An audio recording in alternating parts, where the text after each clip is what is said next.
Well, you can't argue with that. It was the end of an era as far as world football is concerned for Cristiano Ronaldo last night. Sad indeed.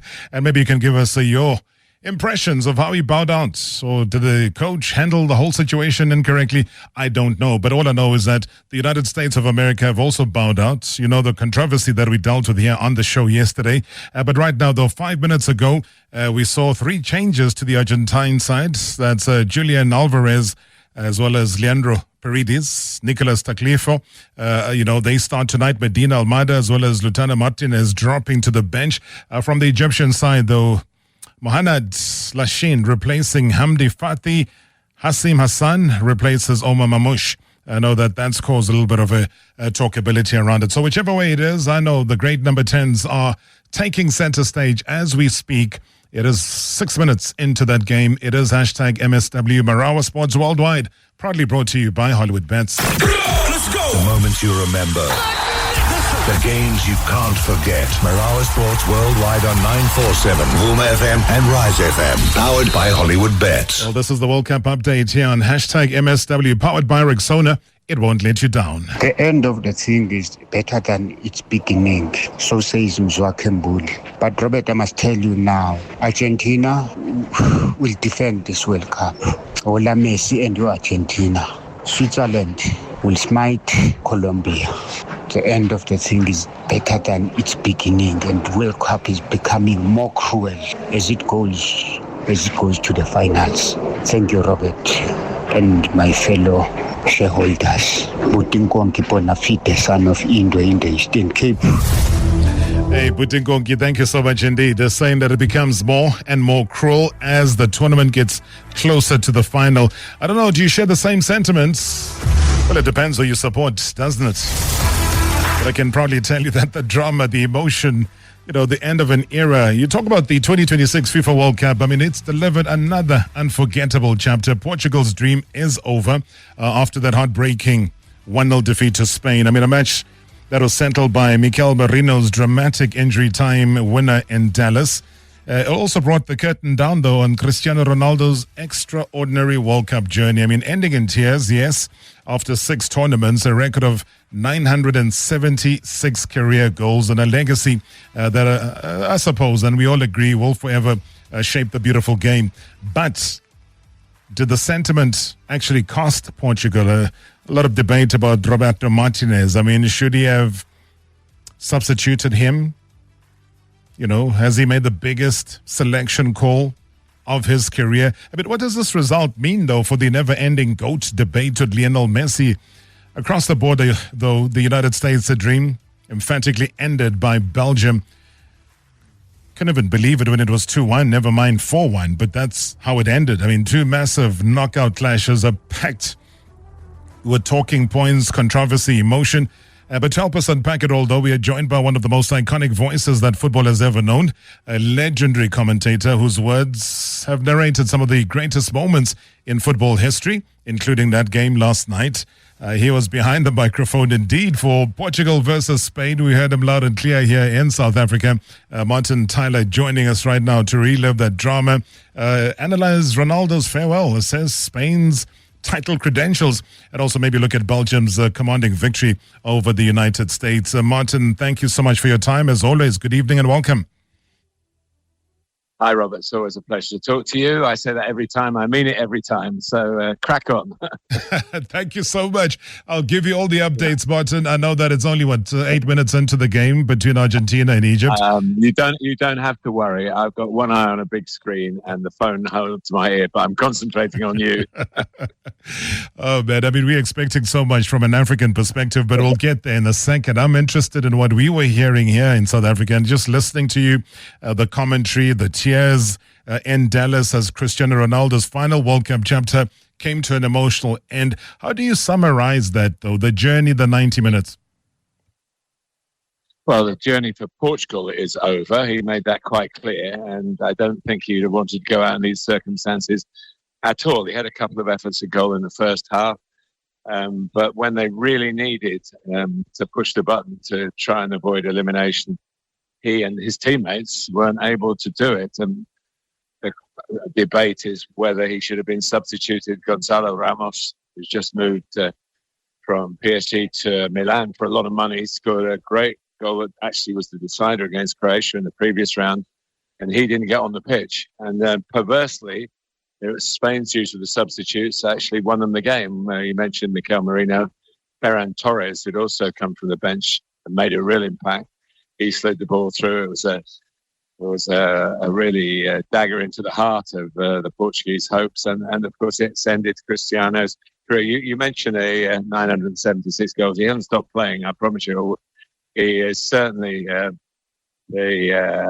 1,000 goal is very much in his mind, and he'll play club football. So it's not all done and dusted, but for 6 World Cups and I think 11 World Cup goals for a country that hasn't always been in a contention, he's a superstar. And of course, when the real biography is written, I guess this will only be a small part of it. But to be there, it was sad, and but football, as I think your previous caller said, is cruel, and and the reality is it's always going to outweigh the romance.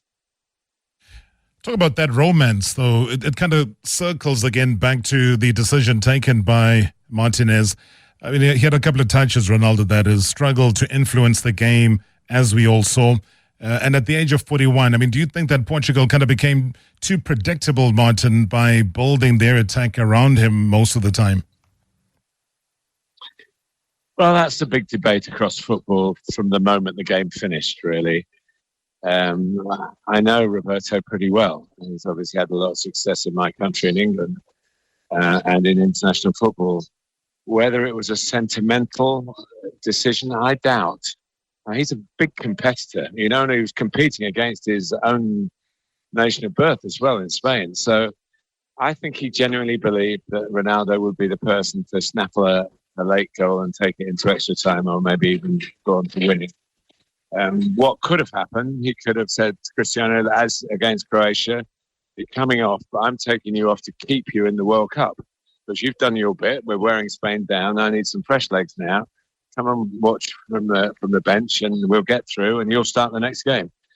I think he could have said that, but whether that was in his options, I know him well enough to ask him, but I'm not going to ask him for a couple of years, so you understand why. Yeah, let it all sink in, let it all disappear a little bit until over a cup of coffee it becomes something quite digestible, Martin. But, I mean, we've seen bravery, and bravery we saw last night as far as the Belgian game is concerned with the United States of America. And when you take big decisions and you put Lukaku on the bench, for example, and you say to all the big hitters, Doku, you sit on the bench, we're not going to need you yet. We might need you later. I'm looking at today's game where Omar Mamouche starts off on the bench. Hamdi, also the same thing.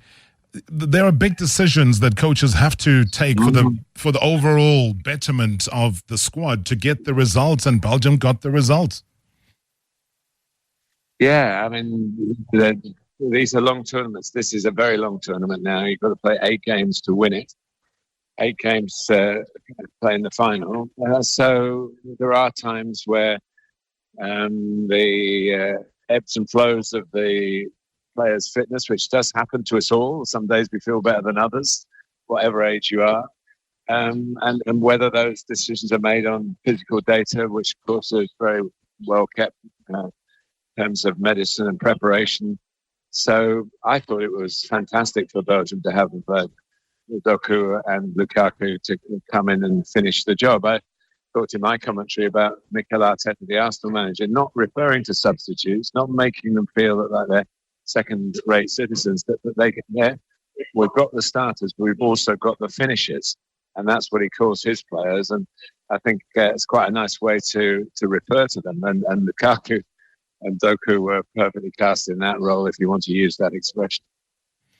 I mean, just to summarize the Ronaldo scenario, I mean, his failure to win the World Cup, I mean, does that strengthen the Messi position in the greatest of all time debate? I mean, or should World Cup success never, ever be a deciding factor here? I don't think it probably should. But if you're playing for a country that has history in the World Cup,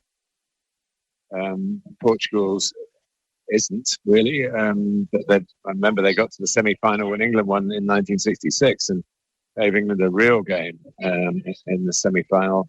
which incidentally was switched to Wembley during the tournament. It should have been at Everton's ground, Goodison Park. And that was a decision made on the fly by FIFA.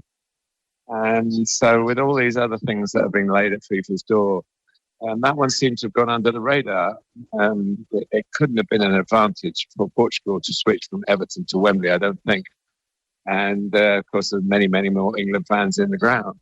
That was the reason, the excuse for using a stadium almost double the capacity of the one which was used for the other semi-finals, it turned out. So that was, we're talking about Portugal, whether they've, I think you want me to break off here from the African perspective. Yeah, the goals come in. Martin, tell us more from what you've seen from the big screen. Well, it's a header. I think it's Yasser Ibrahim who's propped up in the Argentina penalty area and planted a header against the world champions past the great Emi Martinez. And unless VAR is going to intervene, it's Argentina 0, Egypt 1 with 14 minutes on the clock. Yeah, it was Yasser who scored. And now Mo Salah's talking to the bench, making sure everything's set. Leo Messi's shaking his head. But it's a long time to go. But it's a great moment for African football. Yeah, well, I mean, after what happened with Cape Verde, they shouldn't be disputing too many calls there. Argentina, they should be making sure they find themselves in a position to get into goal-scoring opportunities there. Yasser Ibrahim, like you rightfully say, the man that plays for Al Ali, doing the damage against... Got in front of Lisandro Martinez, who's a very good defender in the air. He's got in front of him and powered the header in. Great goal. All right, goal stands, Martin. It looks like VAR have done all the checks and the balances. It's all good. The game carries on. And Where were we, Robert? Where were we? We were with the football, Martin. That's the beautiful thing. Great to have co-commentated with you on a match, for the first time in my life. So that adds something for the diary. But looking at it overall... So I don't... Mm-hmm. Go ahead. Defining the greatness by the World Cup, I don't think is necessary. I just think the durability, the numbers, the goals at that level, the Champions Leagues, obviously they're not available. Messi's won Copa Americas and his Champions League career did not far short of Ronaldo's. What I would say, and I think everybody who wants to make comparisons between the two should take this on board, is that they have inspired each other. They have been checking each other out, whether they've been playing in the same country, whether they've been playing international tournaments against each other. There has been a real push. So if I do something, then you'll find the other guy's going to do it the next game, and the figures just multiply. So they've been great for each other as well as being great for the rest of us. All right, Martin, maybe time to squeeze in just one more.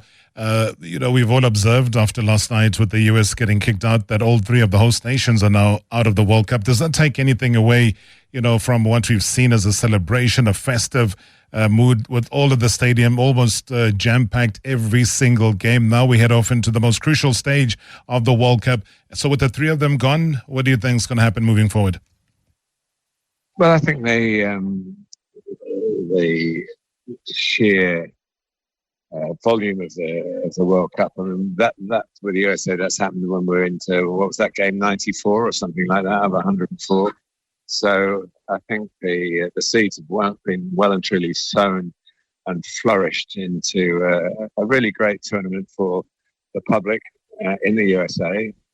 Have paid these heavy ticket prices, and people have made their plans now. I don't think anyone. Yes, maybe in the concept of the legacy for, say, the MLS, whether that's taken a bit of a hit, but I hope not. I think having come here in 1994, there's a greater awareness of professional football in the United States. Certainly here in Dallas, they have their own team, FC Dallas, and I'm off to Atlanta for the semi-final there, where they're very supportive of the domestic games. So, but of course, it's a disappointment.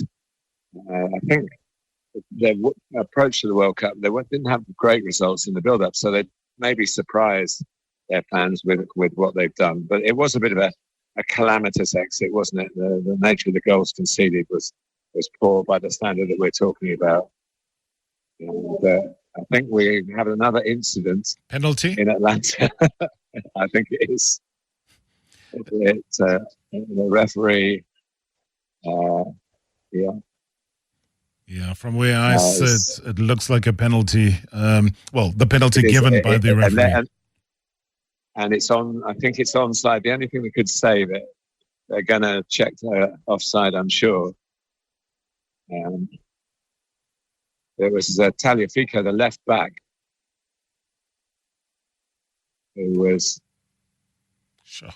caught marginally late by the young player who's been brought in, Hassan, who played very well as a substitute in the last game and got a starting berth. But he's good going one way, not so good going the other way. Penalty given, and we know who's going to take it. And I'm looking at the stadium out of the window here at the hotel where he missed his penalty in that the first game that they played here. So, do you want me to stay on the air while Messi takes the penalty? I would love that. Martin Tyler on the commentary. Messi lining up for a penalty against the Egyptians, who currently lead by a goal to nil. Over to you, Martin. Well, the referee's just had a word with the goalkeeper, reminding him, I'm sure, that 1 foot has to stay on the line. Messi, for all his greatness, has not been spot on from the spot, but there's a very important penalty for the world champions. And it's saved. He hit it harder to the same side where he missed. It was on target this time, and the goalkeeper's gone across. Shubir, is it, the goalkeeper? He's made a fantastic save. He guessed the right way, and there's going to be no retake. There's been some trouble on the bench that the referee's now come across and showing yellow cards. Mo Salah's there. The twins, Hossam and Ibrahim, the twin management. But I'm just looking again at the penalty. It was a savable height, and it wasn't really in the corner. And pushed away. A great moment for Egypt again. So we're doing Egypt proud while I'm talking to you, Robert, that's for sure. I know we got the goal, we got the penalty, and then we got the penalty save. So we leave it pretty clean here. But until next time, what's your next game? Which game are you commentating next? Well, I'm on a little bit of a break now, but because of the schedule and because of the venues. So I go to Atlanta, where it looked like it would be maybe England against Argentina, but Argentina have a bit to do to even get through this round. So I would advise all your listeners to keep listening, but get the television on. Keep listening to Robert, please, everybody. But if you have a television within range, turn the sound down and just watch what's going on, because it's World Cup drama. Oh, I love that. Hey, the guys here in the studio say, let's give that a big round of applause.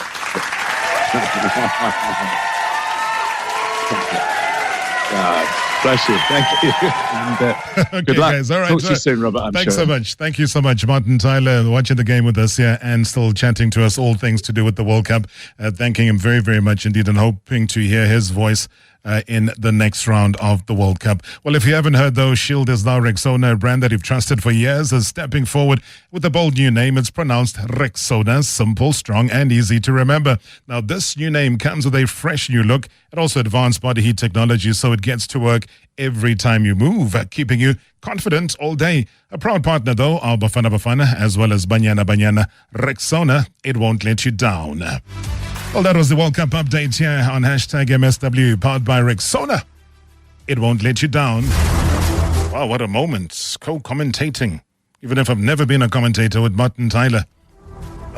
7th of July, 2026. We'll forever remember you. #MSW, live now on 947, Vuma FM, Rise FM, and Soweto Live. At the same time. #MSW. Egypt keeping it clean, but are under so much pressure. Hi, Robert. You have my favorite commentator, probably of all time, Martin Tyler.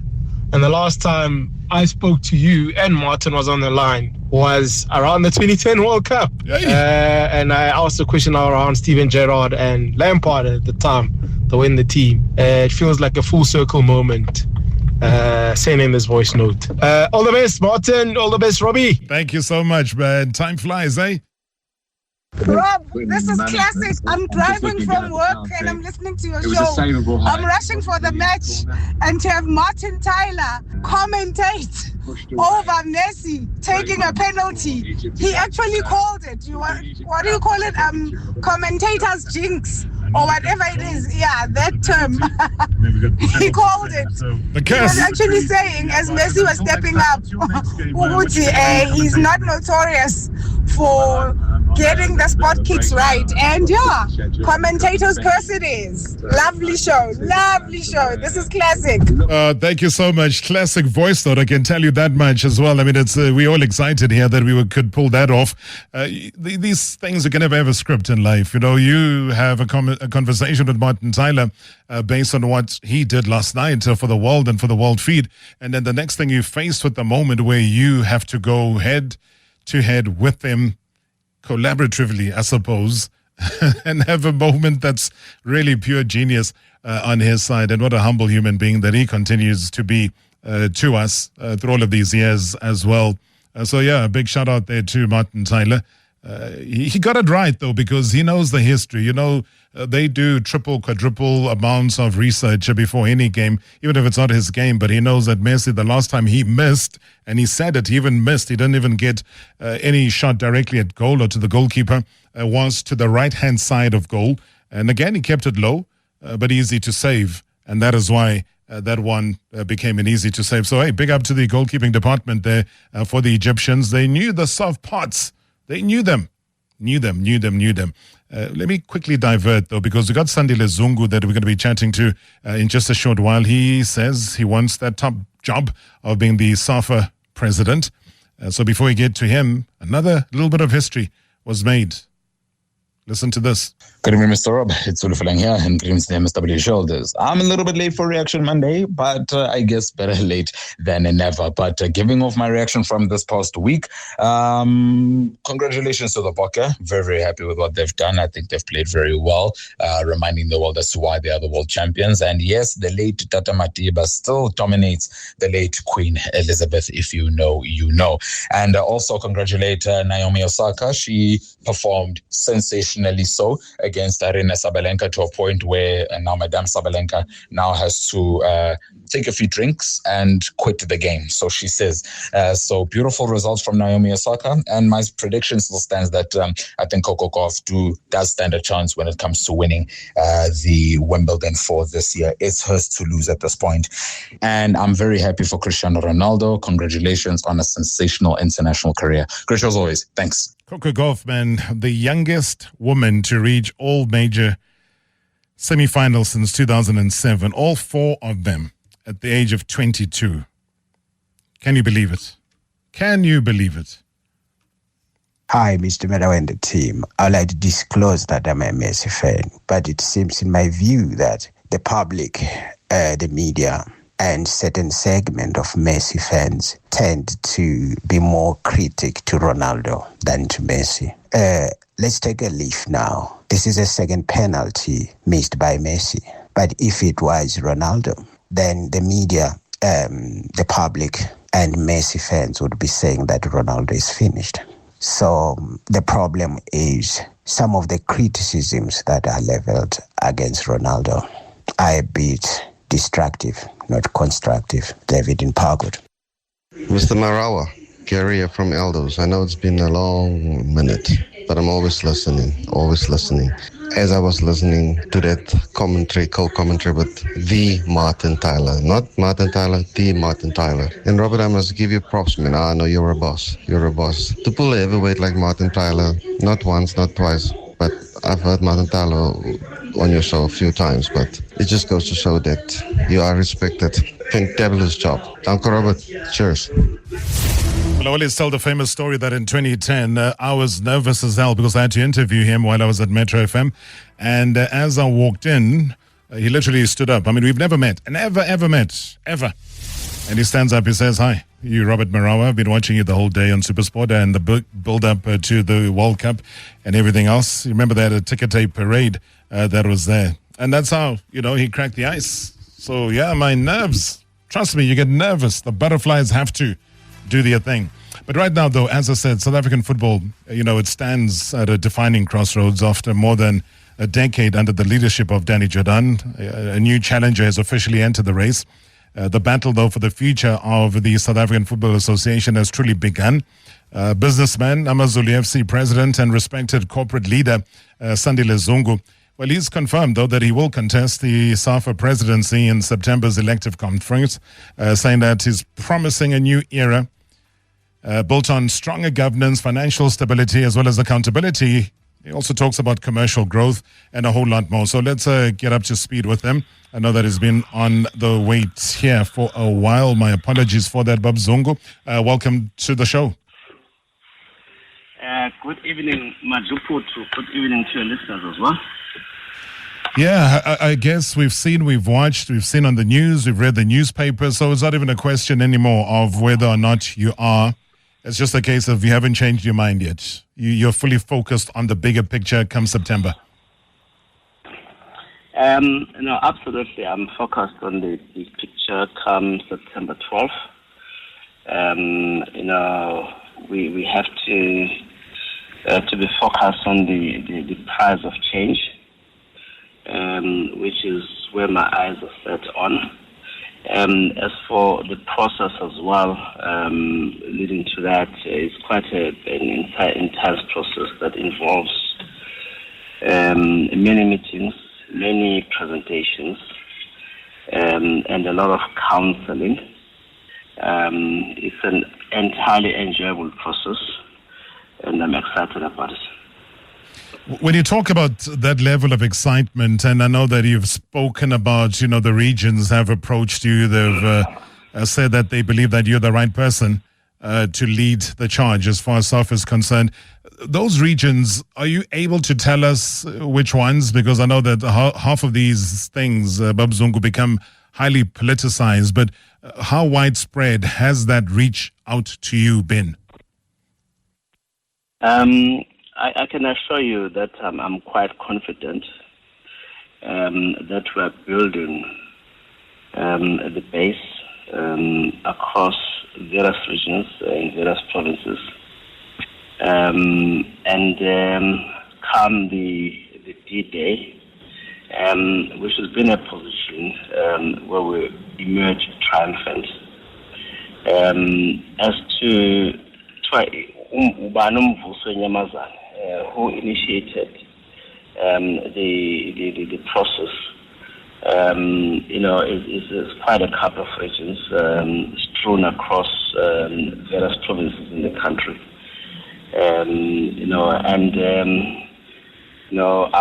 was in the Eastern Cape last weekend and Western Cape on Sunday, and I was in KwaZulu-Natal and Gauteng, which included the Bobo regions.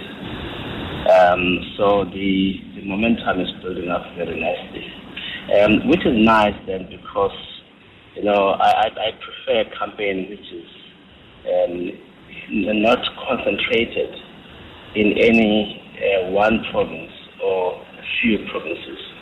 A process that can be raised by everyone, and in me, people in Northern Cape, someone they can trust. In me, people in Limpopo trust. In Western Cape, similarly. Of course, the home base, which is KwaZulu-Natal, is very important to me and my heart. For the reason that it's a province that I come from. It's going to be very important that I maintain as much confidence, support, and embrace in that province as much as possible. I'm sure you're aware of something that has been within football or football circles for a number of years now, which is the Football Transformation Forum. they've been calling for a fourth term for Danny Jordan. Are these some of the things that maybe make your hair stand up and say it can't be? It can't be that a fourth term for an individual, or maybe would you say it's other reasons as well that come to mind? Let me state categorically, even at this stage, it was Dr. Danny Jordan who invited me to be on the remuneration committee of SAFA some years back, and we worked exceptionally well. At the time, I was also in the leadership of the Black Business Council, in which SAFA participated, quite extensively. So the relationship is very good, and I'll be the first one to say, he's a great deal of effort towards building staff over the years, and therefore my entering the fray cannot be an anti Danny Jordan crusade as such. It cannot be a campaign that is inspired by anti-Danny Jordan sentiment. Not at all. It's a campaign that says South African Football Association, and as such, being the custodians of soccer, and soccer as a whole, are punching way below their weight. And there's so much more that we can achieve. And that change is needed now. And therefore, people who have been pushing for, football transformation forum, and save our SAFA. These are the acronyms, SOS. These are the acronyms that I've become familiar with only recently. And to be very honest, I'm least interested in the factional aspects of SAFA, but very much interested in saying let's unify SAFA as a custodian body, and let's make sure that soccer punches at its weight or even above its weight, for the benefit of posterity and for the benefit of this footballing nation. And to the extent that I bring fresh ideas, to the extent that I bring new energy, to the extent that I'm bringing new inspiration, I wish it can talk to the good hearts of people who will prefer continuity at the expense of everything else. All right, after the break, Babu Zungu, we got to fix a couple of things with regards to the audio that's incoming so that we give our listeners a better listening experience as well, as we hear some important facts around the candidacy of Usandile Zungu, saying that, he is 100%. It's not about who or what. It's not about Danny Jordan. It's not about all of those factional things that really come into play every time we deal with such elections. So it will be interesting to know what he is going to be focusing on. I see a number of your WhatsApp voice notes as well, giving your thoughts and your views. #MSW live now on 947 Vuma FM, Rise FM, and Soweto Live at the same time. #MSW. You're locked into Marawa Sports Worldwide. Ephraim and Alex, good evening. Rob, money is damaging our sport. Money is the one that makes people to have power, unless others who don't have money. This is so unacceptable from the President of America to to do what he's doing. First, it was Iran treatment. I spoke to a man who's highly respected. Now, is this red card revoked in a back door? This is not acceptable, Darobs. I'm very hurt as a South African, as an African. How do you penalize him for a game that hasn't been played yet? It's very unfair. You can't do that. So, Ephraim, I appreciate you, man. Thank you so much indeed. I think the entire football world is hurt by this. If you enjoy the beautiful game, this is not it. What is it for football? I spoke to a man who's highly respected. We are slowly losing this thing called football, soccer.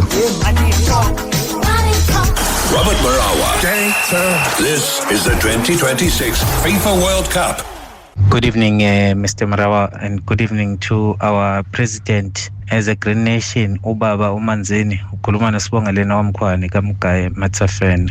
The issue of our president joining ISAFA, Mr. Marawa, I see no reason he can't go there as long as he will promise us, fans and the team, that they will be in good hands going forward. So I see no reason there. We will be happy for our president. He has took our team to another level since he took over. So we are very happy with him. But when greener pastures come his way, he can go and join ISAFA as long as we will be in good hands, Mr. Marawa. Thank you. Good show as always. Sibongeleni, thank you so much indeed. In conversation with Sandile Zungu, the president of AmaZulu Football Club, talking about what he intends to do moving forward. There are going to be elections on the 12th of September 2026. And let me remind you that the nominations close on the 29th of July, so time ticking on that particular one. That voice note, Babu Zungu, that you heard, I mean, obviously getting a thumbs up from Sibongeleni, saying that you'll get the full support. Is that the majority of what you're hearing from people that have obviously heard that you're going for this position? No, sorry for the audio before your commercial break. The fault was on my side. I'm sorry to your listeners as well. Robert has been, very, enthused, and my heart is overflowing from the reception that I've received since the announcement of my candidature became public. Really have been highly encouraged from the supporters of AmaZulu to the lovers of soccer.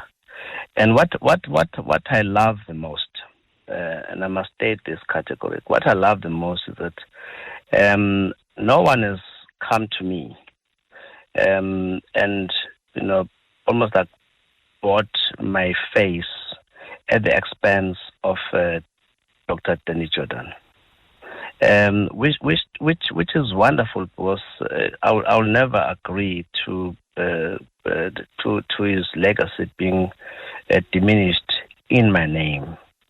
And it starts now. People respecting that. Look, it's not a fight. It's a contestation. It may become intense, but nothing personal. But insofar as people acknowledge that I have the energy, insofar as they acknowledge that I came into Usutu and they brought changes. We're not there yet, but the changes that we have brought have inspired them and have given them a lot of confidence. In so much as they recognize that if what I've done for Usutu, I can do for the entire soccer fraternity. And on that basis, they say thumbs up. I'm really encouraged, but a lot of work lies ahead.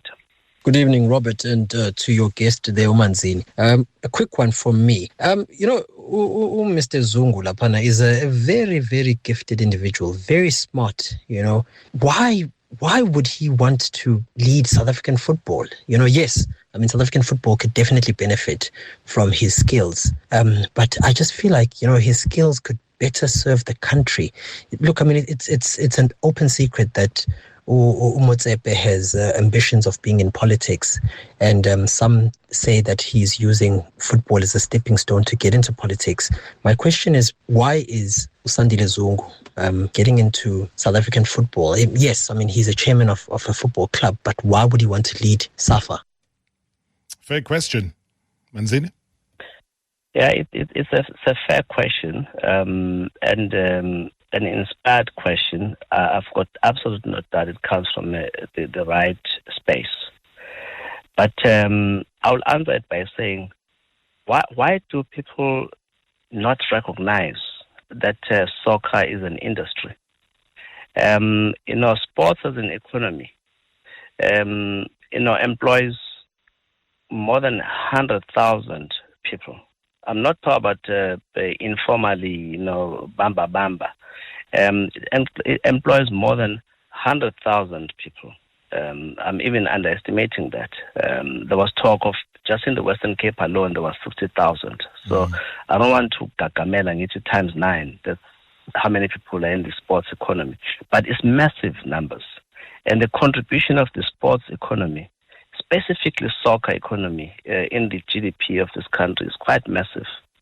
I'm inspired by a need to make change. When you see more people thriving, in the context of so much unemployment, so much disorganization, especially in an industry which is perceived as being a black industry. I get even more inspired that let's get this thing right. It's about us, it's about our heritage, it's about our people and their passions. Let's make sure that as an economy, it punches at the right level and it makes people want to be because the governance is right. And so my contribution is not with the eye somewhere else.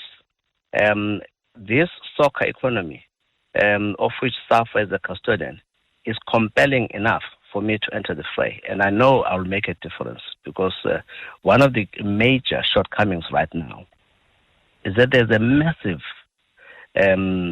trust deficit between business and SAFA.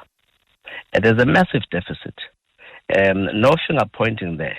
But someone has got to enter the fray, someone has to enter the ring and get that right as quickly as possible so that we don't get a SAFA, almost like begrudging support, sympathy sponsorship. We get real sponsorship because we have said this is the value proposition. You must compete to say what are you going to put on the table. For sponsors must, basically have a stampede in search for being, front line vis-a-vis SAFA. It's going to take a lot. It's going to take getting our governance right. It's going to take, uniformity in terms of messaging from region right up to national. And it's going to take throwing one's own gravitas, credibility in the line with a view and with a trust that we'll get it right. And getting it right, we will. I mean, obviously, football supporters, as you know, Babuzungu, have lost trust in SAFA. It's a case of how do you win them back. Refereeing standards continue to attract, criticism every single season, and that's why we couldn't even parade much as far as the World Cup is concerned. And yet we've had a history of parading, such referees of world-class standards at a World Cup as well, given the kind of football and the kind of commercialization of the Premier Soccer League. It almost looks like, and I don't know, maybe my understanding at times is a bit different to what is needed from a SAFA president, but it would need your full-on focus. It would need your time spent, I suppose, in office, or at times you can work, obviously, virtually. But for you, would you have that time? People have spoken about you being president of AmaZulu. Is that going to be a distraction? Would you have to relinquish that to focus on the other? How are you seeing that journey? Well, on the latter question, relinquishing that, presidents of Lesotho is not even a question. It must happen because that's what the status demand, and I think it's a right thing to do. Will I have the time? Normally when I set myself onto something, it's because I've thought about what it will mean, what it means, what it will need. I will create the time. Thank God my businesses have got strong people who are running them. My stewardship is incidental to a strong team, which I trust with protecting my wealth and growing my wealth. And I've got no problems insofar as that is concerned. The job at SAFA is very compelling. We need to get our governance right. When we talk about refereeing standards, accountability, there are many tenets which are good for building and transforming organizations, which I've identified which will need urgent attention. Those are low-hanging fruits. Within a year of my presidency, if it happens, within a year of my presidency, some of the things will have been accomplished. And then it talks about the long-term turnaround situation. I want South Africa as a footballing nation to be the number one footballing nation in the continent. At the moment, there's a huge doubt. Morocco is steaming ahead of us in terms of perception, but also in terms of reality, if you look at the performance of their national team. But we need to get back to where we belong, because we've got an economy, we've got many things which actually talk in our favor. And in the world, there's no reason why South Africa cannot be a top 10 footballing nation. I'm not talking about the performance of the national teams. I'm talking about a whole lot of things, measures in the matrix that we have got to continuously evaluate.